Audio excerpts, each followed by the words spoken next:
Hello everybody, welcome to this channel. Today I'm going to show you how to make aggressive shake effect on Capcut. For that you have to follow my instructions very carefully. First of all, enter into the Capcut application. Okay, then click new project, select your particular video where you want to add the aggressive shake effect. So let me select this video, click add. Okay, now from the bottom options at the fifth place, click effects, then click video effects. Now there will be many options like trending, opening and closing, lanes, nightclub. So our desired button is nightclub. At the fourth option you can see a button shake effect. Click it, you can see a shake here, then again shake 2. So you can use either of it. So if you just add the shake effect and click adjust, you can adjust the speed as well as the intensity.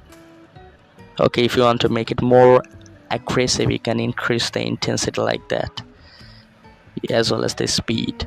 So this is how easily you can just make aggressive shake effect on Capcut. So if this tutorial helped you, like this video and don't forget to subscribe to my channel. See you in the next one.